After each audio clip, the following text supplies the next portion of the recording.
This morning on DC News Now, Maryland voters head to the polls. The unprecedented turnout as the last day of early voting begins.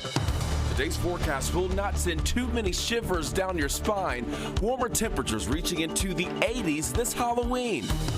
A small town in shock. We've lived here more than 30 years, so it's very distressing. University Park's mayor in Maryland arrested for child porn.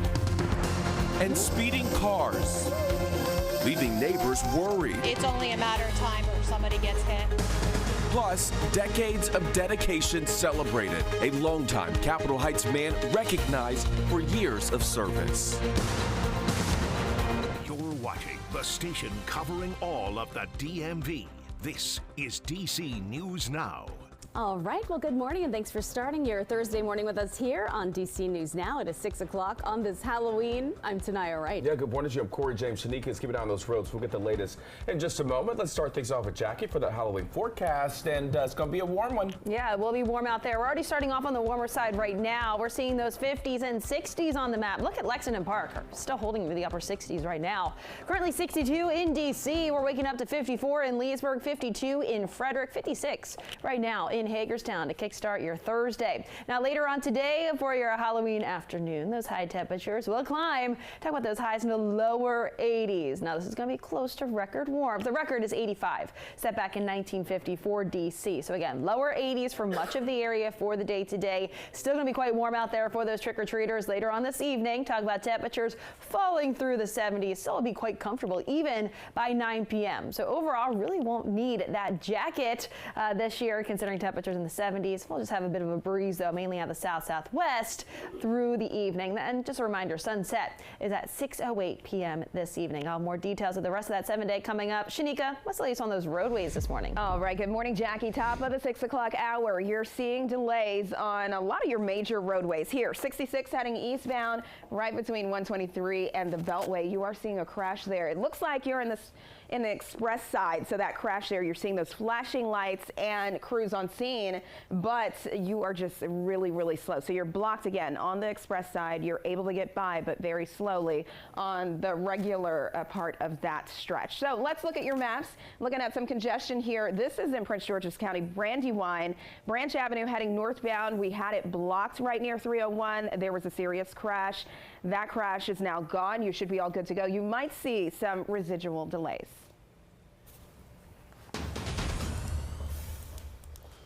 All right, Shanika, thank you. DC News Now is your local election headquarters, and today is the last day to cast your vote early in Maryland. That is right. This comes as people across the DMV hit the polls early to beat the lines on Election Day. Now in Maryland, over 150,000 people already cast their ballot, the largest turnout coming in Montgomery and Prince George's County, both counties with around 20,000 people early voting.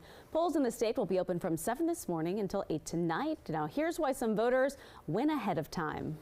I just wanted to make sure I got my vote cast just in case something funky was happening on Election Day. Right now we're pushing upwards of 195,000 voters voting by mail. As you see, over the last 5 days, we've been averaging between 20 to about 21,000 voters per day. Now the State Board of Elections expecting a strong turnout today. For a list of places where you can vote in Maryland, you can visit maryland.gov. Early voting ends Saturday in Virginia, Sunday in D.C. And the Supreme Court allowing Virginia to remove 1,600 people from state voter rolls. Virginia's Attorney General challenging a ruling that the removals are illegal in lower courts. The Supreme Court did not provide a reason for their decision, and that is typical for emergency appeals like this one. Attorney General Jason Miyares arguing the removal is needed for election security, keeping people who are not citizens from casting a ballot. However, advocates say the process relies on old data and removes eligible voters. I think it needs to be made clear that it remains unlawful and unacceptable to remove eligible citizens from the voter rolls. The law and the facts were clear on this. This was a systematic purge. This is a win for common sense. It's a win for the rule of law. It means that Virginia can continue to be allowed to follow our own laws, this idea that Virginia citizens should be deciding Virginia elections. And voters improperly removed will still be able to vote on Election Day since Virginia has same-day registration. Virginia's governor also reacting to the decision, saying the ruling made him very happy, adding, quote, "We want you to vote, and if you are not on the voter rolls, you can same-day register and cast a ballot," end quote. A spokesperson for Kamala Harris's campaign also responding, saying, quote, "Every eligible voter has a right to cast their ballot and have their vote counted, and this ruling does not change that." And a man who tried to vote twice in Virginia's election last year now acquitted of voter fraud charges. Now, the Washington Post reporting that Richard Carter Bell Jr. admitted to voting early, but also showed up at another polling site on Election Day. When he tried to vote for a second time, the system alerted officials that his ballot had already been processed. Bell said he was just trying to test the process. All right, we do want to warn you, details of this next case are pretty graphic. Candace Craig is accused of killing her mother, dismembering the body, and then attempting to burn the remains on a grill in her backyard. Yeah, Craig was back in court yesterday, and that is where her granddaughter, now 21 years old, testified. She gave details on what happened last May. Celia Hardy says she heard her grandmother scream, and later that day, her mother, she says, told her not to go into her grandmother's bedroom. The next day, she found her grandmother dead in a storage bin with the bag over her head. Hardy says her mother then told her they had to get rid of evidence by using acid and burning the body or chopping it up. Days later, they bought fire and grilling supplies at a Home Depot to grill the grandmother. Hardy is expected to continue testifying this morning. 6:06 is your time right now. In Maryland, a former mayor in Prince George's County is accused of having child sex abuse images. The allegation spanning throughout his time in office, according to officials. DC News Now's Muriel Corbone has more on this story. It was very upsetting. It was at the crack of dawn, a loud bang and a flash. That's how a neighbor described the scene Monday morning when the FBI issued a search warrant here at the home of former University Park Mayor Joel Bierman. We've lived here more than 30 years, so it's very distressing. Bierman was arrested Monday, charged with 22 counts of possession of child porn and 6 felony charges, including promotion and solicitation of child porn. He appeared in court Wednesday and was held without bond. The allegations shocking to those who live nearby. This neighbor asking we not show his face. These are people who had important positions in the community. If what Joel's accused of is true, it's a terrible crime. Bierman served on the town council from June 2020 through June 2022, and then as mayor until June 2024. In a statement, town administrator Debbie Sandlin says these are serious charges and the town is ready to assist as requested. I'm surprised. Adam Richmond, who's lived in University Park for 25 years, says he's become jaded. Last year, the mayor of neighboring College Park pled guilty to 60 counts of distribution of child pornography. Politics is bizarre.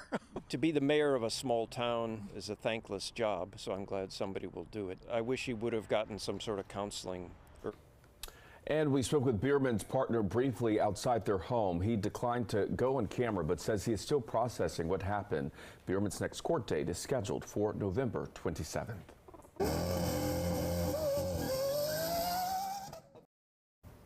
Well, check out this viral video coming from Fairfax County, Virginia, showing a street race between a Lamborghini and a Tesla Cybertruck. The video now has over 100 million views because ex-owner Elon Musk commented on it. Police are now investigating the incident. We spoke with a teenager who fears the worst for the community.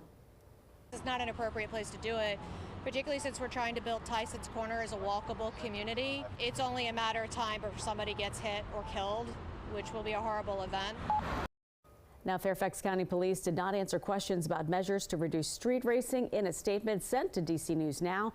Under Virginia law, street racing is considered reckless driving. Convicted drivers could lose their license for up to 2 years. All right, it is Halloween, and that means lots of people will be out celebrating tonight, including families who are out trick-or-treating. Yeah, and police across the DMV say safety is a top priority. DC News Now's Jean-Marie Sissay is live in DC this morning with some safety tips that people should keep in mind. Jean-Marie, I was hoping you'd have your costume on in the 6 o'clock hour, but I guess we're going to have to wait.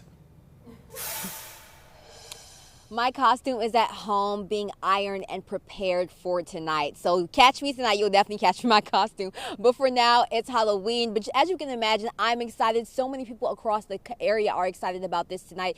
Being able to dress up, have a good time, go trick-or-treating, get some free candy, and just enjoy the Halloween and get into that Halloween spirit. But that also means that we also have to remain vigilant as we're out there tonight. Now, across the DMV, police officers will be increasing their police presence to ensure that everyone is safe as well. And with many kids or even adults like myself going door to door tonight to get some free candy, they are encouraging parents to also check the candy. Now look for any tampering, smell the candy, check the label, throw any homemade candy, and also inspect it properly. Now many roads will also be blocked off in certain areas to avoid any accidents. And here's some ways that you can stay safe tonight. Now first and foremost, you want to make sure that you create a buddy system, that you're out with your friends. Take a flashlight, especially for children. Get some glow sticks, and also allow your kids or anyone with a costume to be visible, wearing bright colors. Go to familiar neighborhoods. Tonight is not the night to try anywhere new. And if you don't have to drive, if you do have to drive, make sure that you're doing it safely, especially parents that are going door to door with their child driving. Make sure that you are putting your phones down and paying attention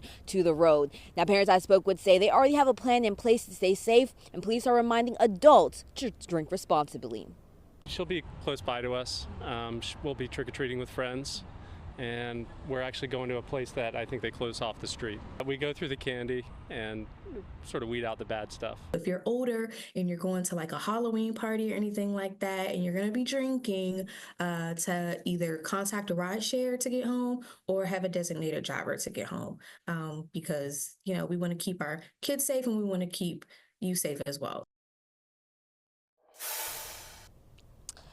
Now, as you can see behind me, several homes in Northwest DC are already in the Halloween spirit, ready to go for tonight, and they're prepared to pass out as much candy as possible. But we do want to let you know that there will be a heavy police presence throughout the entire DMV area to ensure that everyone is safe tonight. For now, reporting in Northwest DC, I'm Yamarie Sase, DC News Now. All right, Yamarie, and I'm going to need whoever's ironing your stuff, because if you got that going on at home while you're working, we need it too. Yes. All right, thank you. Good tips.